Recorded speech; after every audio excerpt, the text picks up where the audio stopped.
I joined my squadron with 13 people, and I was number 7 to be missing in action or killed. But it was just like 9/11. When I saw what happened in 9/11, that's just exactly what happened to me. They're sharing their experiences of the suffering that they suffered at the hands of the Japanese and the Germans during World War II. Since 1914, there have been more than 140,000 American POWs.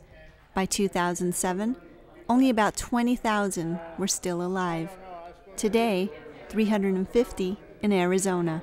The blue one with a star in the middle is a Purple Heart. The Southern Arizona Veterans Administration set aside a day to remember the sacrifices made by these ex-POWs who have not forgotten.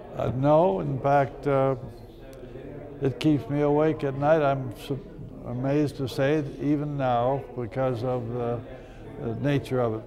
And I still now, I have dreams of mainly, surprisingly, levitation. And sometimes they're good and sometimes they're horrible. Horrible, like the day Lew Sleeper became a prisoner of war.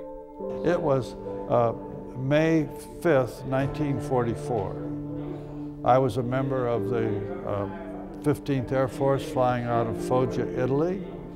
We were on a mission to Ploesti, and we were shot down over the Ploesti oil field, and all of a sudden we were hit in number 3 engine. The plane immediately caught on fire, and I just had time to pull the flak suit off, rip off my oxygen mask, reach down and grab my parachute, hook it on the left side, and then the plane exploded. I had about 15 seconds. Lew recalls looking down and going sideways at tremendous speed before being knocked unconscious. And they thought I was dead, but I regained consciousness finally, and they said, "You born again." And I was a prisoner of war, a German prisoner of war in Romania. He was in Ploesti for a few days before being taken to Bucharest, Romania, where Americans were actively bombing. 12 500-pound bombs went off right around this area, one right in the next room from me. Everything black smoke, and all the windows were blown out, the plaster was blown out, the ceiling came down, you know, the wood, everything was just totally destroyed inside the room. It cut off all the electricity, all the plumbing, there was no water. I didn't shave or brush my teeth or comb anything, and all the plaster dust just kind of wore off. I was in that room for 4 months. I had nothing to work. The worst thing that can happen to you in life is to have nothing to do. No cards, to play cards. There was just nothing, you know, and so the time just stretched on and on. So it's like waiting to see a doctor, you know.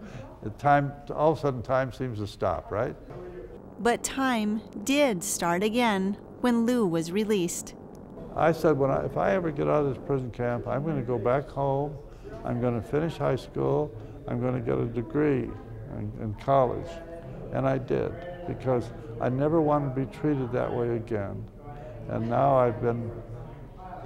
I was successful in business, I was an executive, and I enjoyed the good things of life financially and all the rest, all because of that prison camp.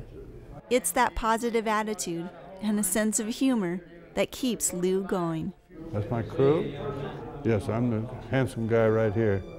And what happened to the rest of his crew? That's a sad story.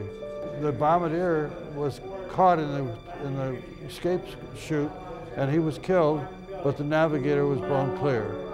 One by one, the crew of 10 was dwindling. The engineer right next to them was killed. So 5 got out and 5 survived. Unfortunately, Lew can no longer recall stories with his handful of Air Force buddies. They're all dead. I have been for many years. We'd call each other and so on, yeah. Yes, very definitely. Until they died, then that was the end of it. I see them sometimes still talk to their widows. These veterans are slowly dying because of age, and these experiences that they have aren't in any books. That's just one small story. I've had a wonderful life. I'm a very lucky guy. With more than luck on his side, Lew Sleeper offers a message in his story.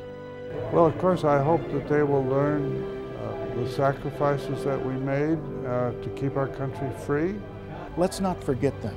That's what they're trying to say. Don't forget us. Beautiful. Thank you.